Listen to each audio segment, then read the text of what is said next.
Tom Hanks was driving home from his son's graduation when he saw something in his rearview mirror that made his blood run cold. A dog had just collapsed in the middle of Interstate 405, and cars were swerving around it like it was nothing more than roadkill. What Tom did next defied every rule of highway safety and restored faith in humanity for millions around the world. Before we dive into this incredible story, tell me in the comments, would you risk your life to save a stranger's pet? Type yes or no. Your answer might surprise you. It was 3:47 p.m. on a scorching Sunday afternoon in June. The California sun was beating down mercilessly on the asphalt of Interstate 405, creating heat waves that made the air shimmer like water. Traffic was moving at about 65 miles per hour in the fast lane, typical for a weekend afternoon in Los Angeles. The temperature gauge in Tom's car read 97 degrees, but on that black asphalt, it felt like walking on the surface of the sun. That's when Tom saw him in his side mirror, a large German Shepherd, stumbling onto the highway shoulder, his legs giving out beneath him as he collapsed mere feet from the speeding traffic. Cars were honking and swerving, but nobody was stopping. His name was Max, and just 48 hours earlier, he had been living what seemed like a perfect life. Max belonged to a military family, Staff Sergeant David Rodriguez and his 8-year-old daughter Sophia. David had rescued Max from a combat zone in Afghanistan 3 years prior, and they'd been inseparable ever since. Max had literally saved David's life twice overseas, alerting him to IEDs that would have killed his entire unit. But tragedy struck when David was called away for an emergency deployment.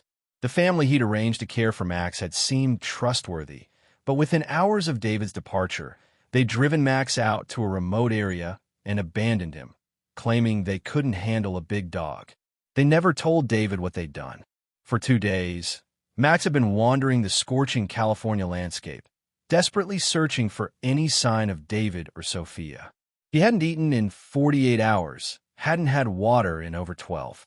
His thick German Shepherd coat, designed for cooler climates, was now working against him in the brutal heat. Dehydration was setting in, and his body was beginning to shut down.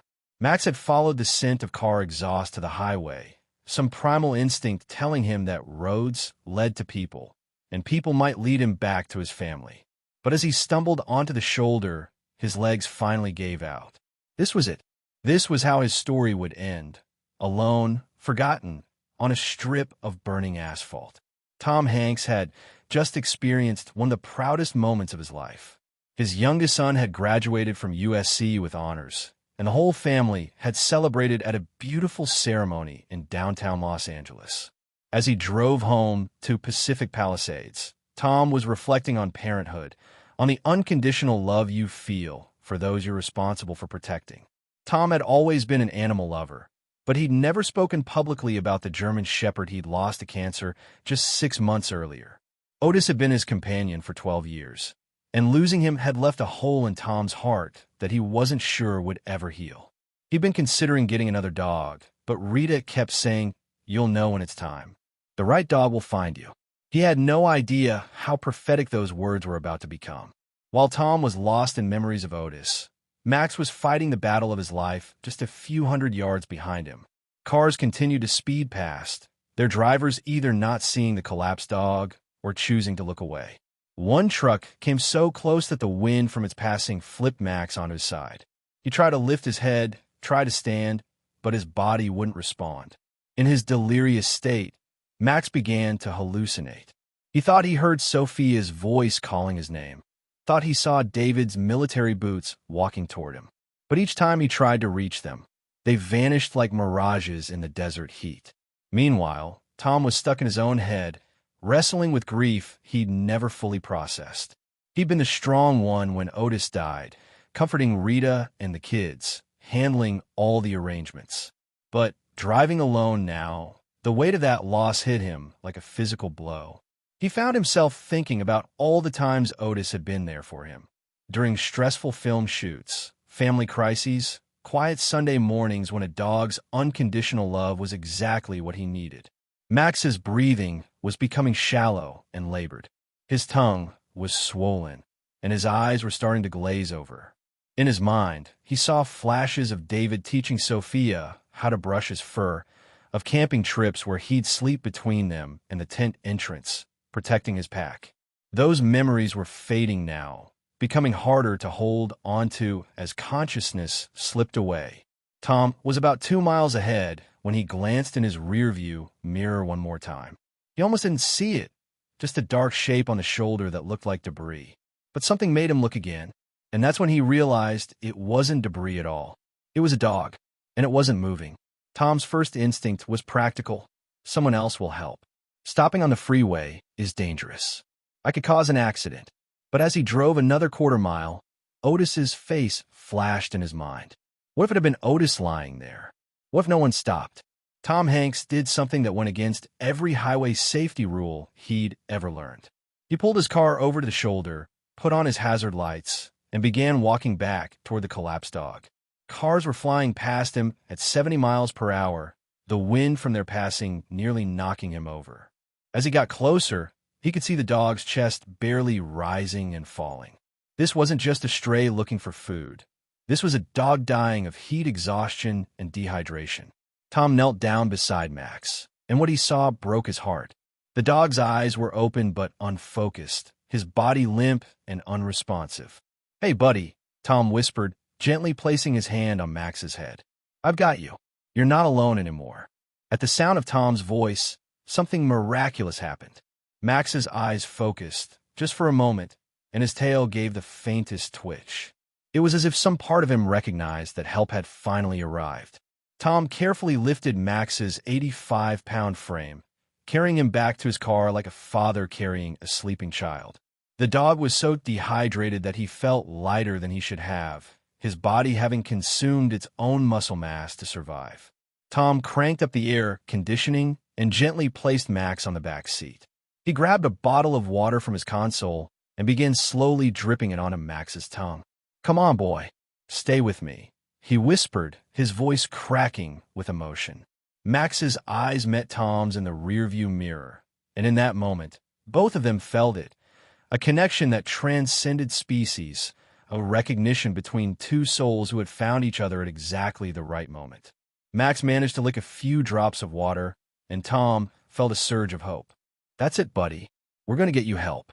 I promise." As Tom was about to pull back onto the freeway, his phone rang. It was a number he didn't recognize, but something told him to answer it. "Hello, is this Tom Hanks?" The voice on the other end was desperate, frantic. "I know this sounds crazy, but I think you might have found my dog. Someone posted on social media that they saw you stop for a German Shepherd on the 405. It was David Rodriguez, calling from his base overseas. A friend had seen Tom's rescue happening and posted about it online. Within minutes, the post had gone viral, and David had seen it. "His name is Max," David continued, his voice breaking. "He's been missing for 2 days. The family that was supposed to watch him, they abandoned him. I've been going out of my mind." Tom looked in his rearview mirror at Max, whose ears had perked up at the sound of David's voice coming through the car speakers. The dog's tail began to wag weakly, and he tried to lift his head. "Max!" David called through the phone. "Max, is that you, boy?" Max let out a weak but unmistakable whine, a sound of pure joy and recognition. The next few hours were a whirlwind of veterinary care, phone calls, and arrangements. Tom rushed Max to the nearest emergency animal hospital, where doctors worked to stabilize him.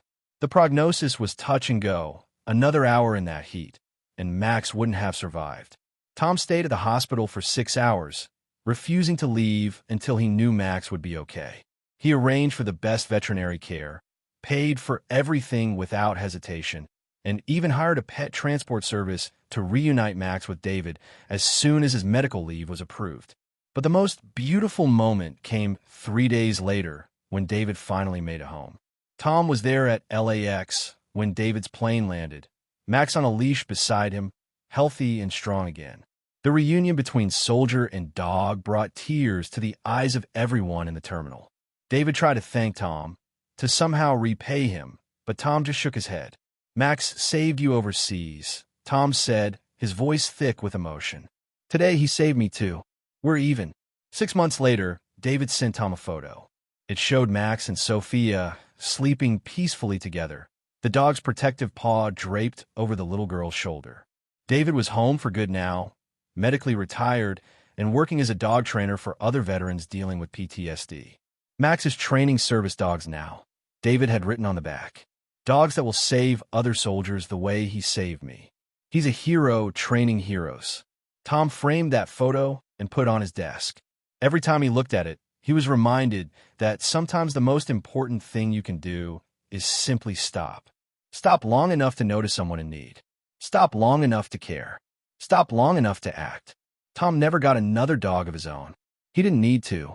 He learned that love isn't about ownership. It's about showing up in the moments that matter most. And sometimes those moments happen at 70 miles per hour on a Sunday afternoon when you're supposed to be heading home.